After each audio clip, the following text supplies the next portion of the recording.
Okay, so this review video is all about forces and Newton's laws. So one of the basic things you'll have to know about forces is free body diagrams. So basically a free body diagram is typically a block, or it could be a dot, it could be anything to represent the object. And then you draw the forces to scale that are acting on that object. So if an object is just sitting at rest on the surface, okay, the forces that you would have the force of gravity, which is the weight, which is just equal to mass times gravity, and then you would have the normal force. Okay? And in this case, since the block is not accelerating up or down, the normal force will be equal in magnitude to that force of gravity, just in the opposite direction. Anything going down will be negative, anything going up will be positive.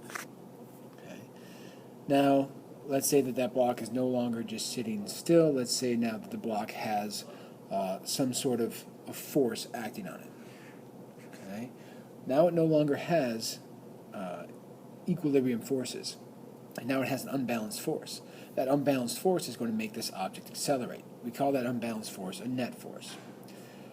If for some reason, let's just call this the force that's being pulled with or pushed with or applied to it, whatever you want to call it. And let's say we have friction going the opposite way. If that force of friction is equal to that push or pull force, then the object is in equilibrium. There is no net force. And if the net force is zero, that means that it's either a constant speed or at rest. Okay, one or the other.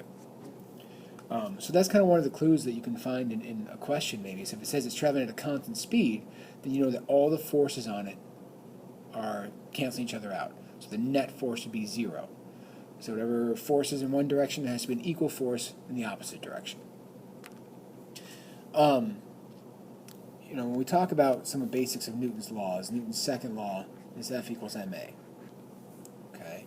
And that F is just the net force. Okay? Only the net force causes acceleration.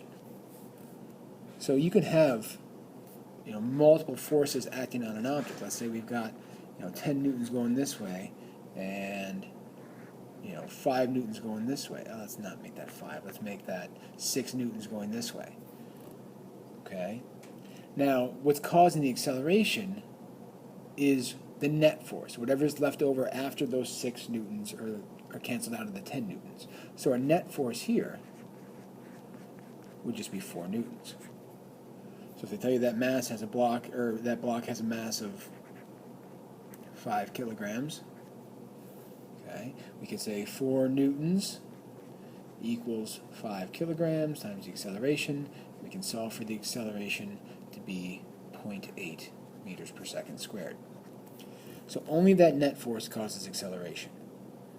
Now one of the things that kind of goes along with Newton's laws is Newton's first law.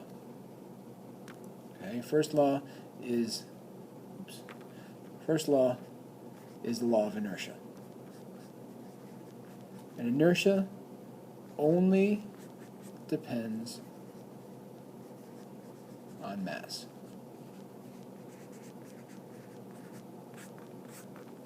More mass, more inertia. Okay, and inertia is the property of the object that makes it resist change in its motion. So if it's stopped, its inertia wants to keep it stopped. If it's moving, its inertia wants to keep it moving. Sometimes you'll see, just like with projectiles, you'll see like a person pushing a lawnmower. Here comes a horrible drawing of a lawnmower. And they'll say, here's the person, and they'll say that they are pushing with a force of 200 newtons. Okay? And they'll tell us that the angle between the lawnmower handle and the horizontal is 40 degrees. Now, whenever you have anything at an angle, whether it's any sort of vector, whether it's a force or an acceleration or a velocity, always break it up into the components using ax equals a cosine theta and ay equals a sine theta. Okay?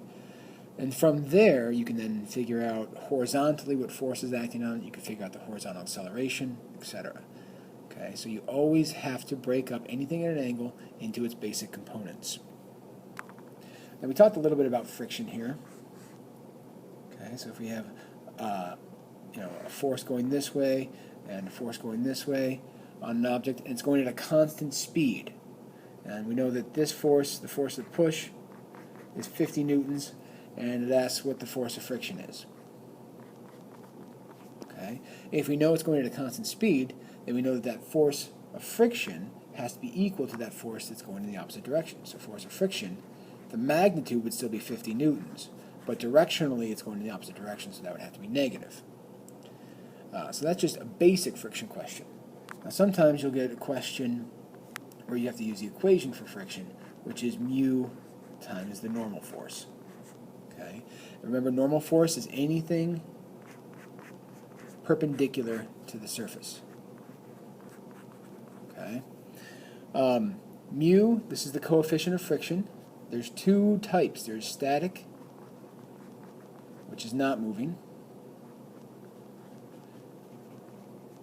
Okay, that would be the mu that you would use if you're trying to start something moving. And then there's kinetic, which is already moving. Okay, so if you have something sliding along a surface or rolling along a surface, you would use the kinetic coefficient of friction.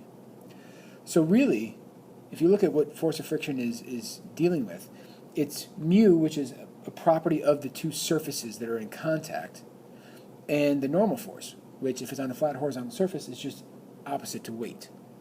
Okay, mass times gravity. So surface area, how much of it's in contact, doesn't matter. The only thing that matters is mass, gravity, and the two types of surfaces that are involved.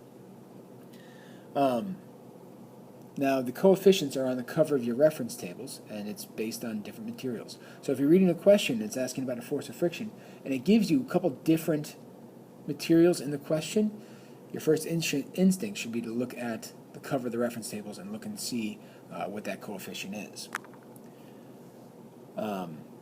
Newton's third law says for every action there's an equal and opposite reaction. Okay, this is the bug on the windshield. So let's say you're driving a, well, this is going to kind of turn out to be a bus here, and here's the windshield, and here comes this little tiny bug flying in.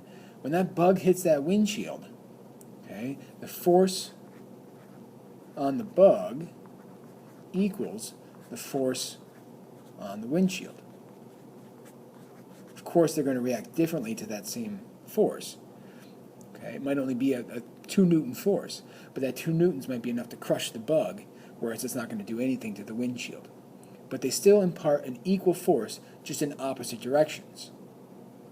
And I know one of the other questions that I've given you on a test was, a hockey player hits a puck with a force of 50 newtons.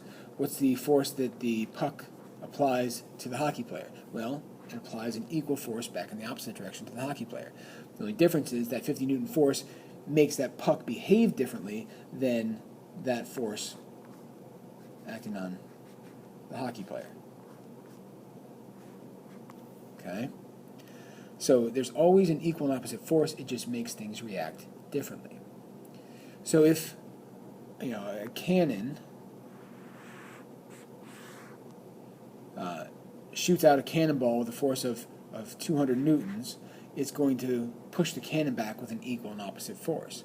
When we get to momentum, we'll also talk about how that affects the momentum and conservation of momentum. So those are the basics of forces. We'll go over some more practice problems and stuff in class.